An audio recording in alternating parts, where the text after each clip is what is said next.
वो दाऊद इब्राहिम को इसलिए पकड़ना चाहते थे ताकि वो पावर में आ सकें। मोदी जी ने अजीत डोभाल को गुजरात में इनवाइट किया। कांग्रेस बिल्कुल भी खुश नहीं था अजीत डोभाल से और इसका नुकसान आगे चल के अजीत डोभाल को होता है। अजीत डोभाल आतंकियों को काउंटर करने के लिए ऑफिशियल पोस्ट पे हैं। दूसरी तरफ उनका बेटा एक पाकिस्तानी के साथ बिजनेस कर रहा है। कांग्रेस के जयराम रमेश को अजीत डोभाल के बेटे विवेक डोभाल से माफी मांगनी पड़ती है। अजीत डोभाल आरएसएस के एकनाथ रानाडे की ऑर्गेनाइजेशन विवेकानंद केंद्र की मदद से अजीत डोभाल दिल्ली के होटल में छोटा राजन के इन शूटरों के साथ बैठ के प्लानिंग कर रहे थे। इसी टाइम पे अरविंद केजरीवाल, किरण बेदी, अन्ना हजारे ये सब अजीत डोभाल के साथ में मिलकर सेमिनार करते हैं।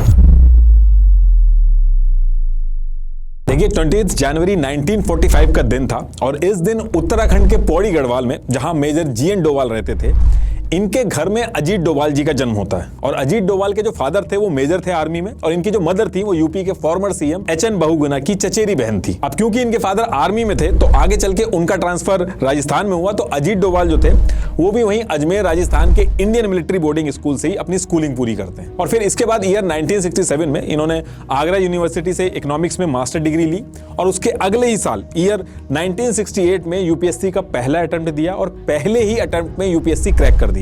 उस समय ये 22 साल के थे। अब आईपीएस में सिलेक्शन होने के बाद इनकी ट्रेनिंग वगैरह हुई और उसके बाद ये केरला के कोट्टयम डिस्ट्रिक्ट में एएसपी बन जाते हैं। अब जब ये एएसपी बने केरला में तो उसके कुछ ही दिन बाद 28 दिसंबर 1971 को एक ऐसा इंसिडेंट होता है जिसकी वजह से अजीत डोभाल बहुत ही कम टाइम में फेमस हो जाते हैं। एक्चुअली हुआ क्या था कि केरला की कन्नौज डिस्ट्रिक्ट के थलासेरा में इस दिन नूर जहां एक होटल था वहां पे फर्स्ट फ्लोर से एक आदमी ने जूता फेंक दिया था और इसको लेके दो रिलीजियस ग्रुप में लड़ाई हो जाती है।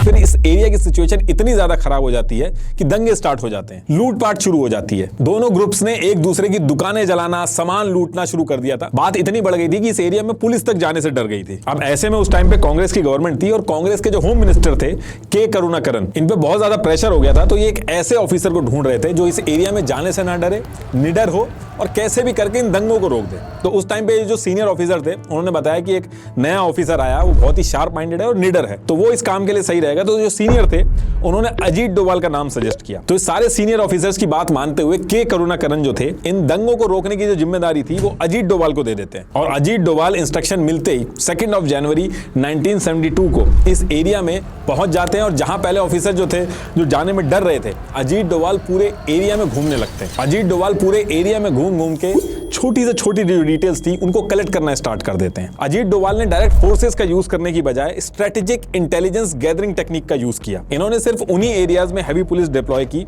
जहां से सारा का सारा ये जो दंगे हो रहे थे उनका कोऑर्डिनेशन चल रहा था। और ये करने के बाद इन्होंने लाठी डंडों का यूज करे बिना इन्होंने क्या किया, इन्होंने जो दोनों ग्रुप्स के जो लीडर थे, जो लीड कर रहे थे इस पूरे दंगों को, उनको आइडेंटिफाई किया और फिर खुद जाके उन लीडर से बात करी, नेगोशिएशन स्टार्ट करवाया। और इनसे बात करने के बाद इनको मेन रीजन समझ में आया कि लोग जो उनका सामान लूटा गया उसको लेके बहुत ज्यादा गुस्सा है। और इसके बाद अजीत डोभाल ने क्या किया, ये सारा सामान ढूंढने के बाद दोनों ग्रुप्स के जो सामान थे वो एक दूसरे के वापस करवाए। और ये जो दंगे थे जो इतने दिन से चल रहे थे, इनको एक ही वीक में बिना किसी वायलेंस के खत्म कर दिया। Farmer director general of police Alexander Jacob ने इन दंगों पे रिपोर्ट बनाई थी और जब ये रिपोर्ट वापस आई तो अजीत डोभाल की जो स्ट्रेटेजी थी उसकी काफी तारीफ हुई और ये काफी फेमस भी हुए। उस टाइम पे दिल्ली तक इनके बारे में बात स्टार्ट हो गई थी। उस टाइम पे कांग्रेस की सरकार थी और इंदिरा गांधी जी जो थी वो पीएम थी।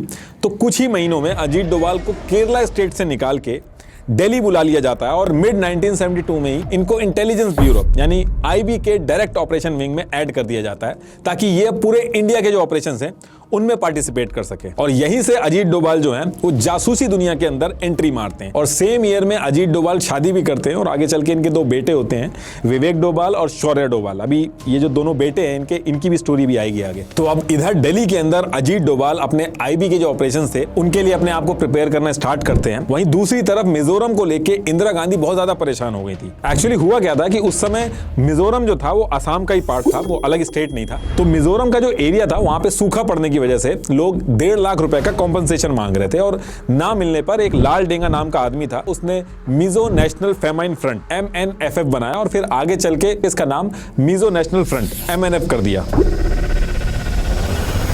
तो ये जो लाल डेंगा था, जो मिजो पॉपुलेशन थी वहां की, उनके मुद्दों को लेकर सरकार को घेरता था और उनकी आवाज उठाता था। अब मिजोरम असम का हिस्सा था और असम के अंदर यह कर दिया गया था कि जिसको असमिया लैंग्वेज आती होगी उसको ही गवर्नमेंट जॉब मिलेगी। तो इसको लेके मिजो नेशनल फ्रंट MNF, ये जिसको लाल डेंगा चला रहा था, ये गवर्नमेंट के खिलाफ खड़ा हो जाता और आम जनता जो थी वो भी बहुत ज्यादा इनके सपोर्ट में आ जाती है और हालत तब आउट ऑफ कंट्रोल हो जाती है जब असम राइफल जो रेजिमेंट थी जिसमें मिजो